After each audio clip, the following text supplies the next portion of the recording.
Estamos a algumas horas do início das eleições norte-americanas e alguns milhares de votos podem definir o presidente da maior economia do mundo a partir desta terça-feira.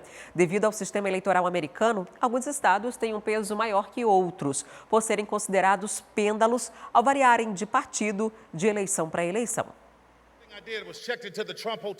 Mais de 200 milhões estão aptos para votar nas eleições presidenciais de 5 de novembro nos Estados Unidos.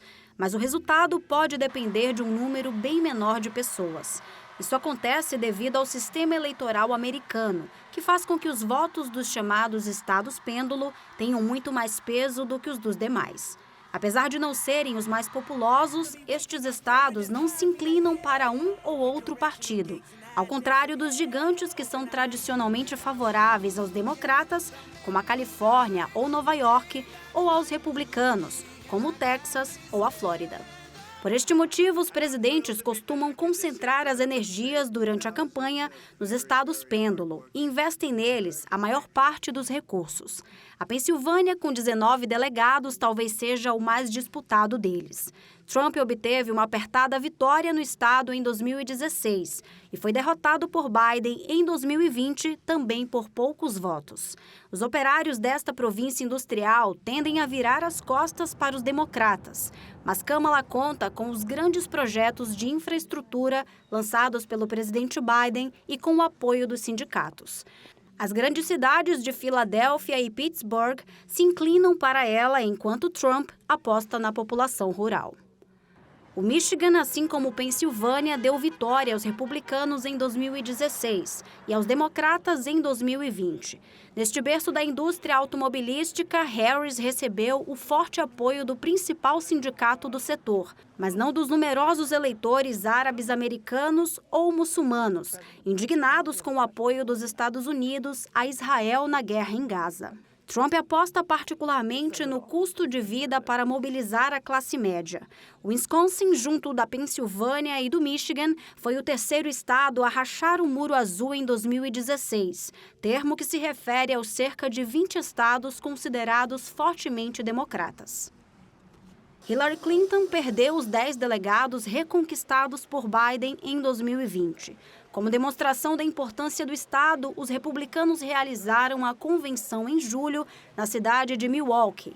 Entre os eleitores moderados, os democratas acenam com a ameaça existencial para a democracia que Trump representaria. A Geórgia talvez seja o mais importante estado pêndulo junto da Pensilvânia. No coração do sul religioso e conservador, o estado costuma atribuir os 16 delegados ao candidato republicano, mas no rastro dos movimentos antirracistas, preferiu o democrata Joe Biden em 2020. Kamala Harris tem quase 20 anos a menos que Trump, com um perfil mais atraente para o eleitorado jovem e para as minorias dos centros urbanos e universitários. Mas os eleitores religiosos enaltecem Trump como símbolo da suspensão da garantia federal ao aborto, feito pelo qual parecem estar dispostos a esquecer a acusação por tentar alterar os resultados das eleições no estado em 2020. A Carolina do Norte, com 16 delegados, não vota nos democratas para a presidência desde Barack Obama em 2008, mas o governador é do partido desde 2017. Kamala Harris conta com os negros e os jovens do estado e os democratas buscam aumentar o número de eleitores registrados com a esperança de melhorar a participação.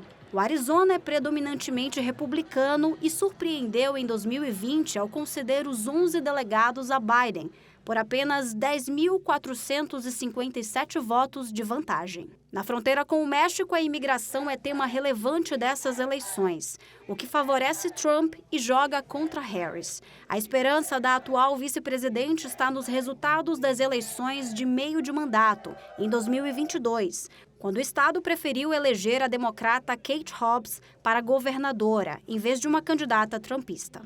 O estado de Nevada, no oeste americano, com 6 delegados, não vota em um republicano desde George Bush. Mas os conservadores acreditam que podem conquistar o lar dos cassinos graças parcialmente à população latina, que tem se distanciado dos democratas. Apoiadores de Kamala Harris esperam a ajuda da chegada de novos moradores, trabalhadores mais jovens e com melhor formação, que costumam chegar da vizinha Califórnia para trabalhar no setor tecnológico ou na transição energética. O formato das eleições norte-americanas é bem diferente do que a gente está acostumado aqui no Brasil. Das eleições diretas, você vota direto no candidato à presidência. Quem tiver maioria dos votos acaba ocupando esse cargo.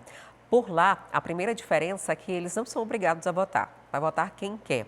Eles são dois partidos, os republicanos e os democratas, lá nos Estados Unidos.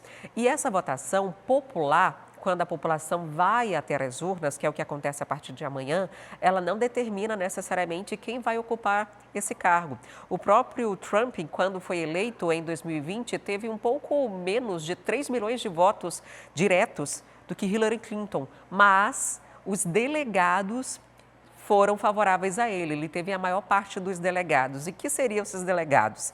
Os Estados Unidos tem 50 estados, cada estado, dependendo da quantidade de população, tem delegados. A Pensilvânia, por exemplo, tem 19. E esses delegados funcionam como aqui no Brasil, como se fosse uma espécie de deputados federais. E é eles que vão votar depois dessa votação agora, dessa prévia, que começa a partir de amanhã.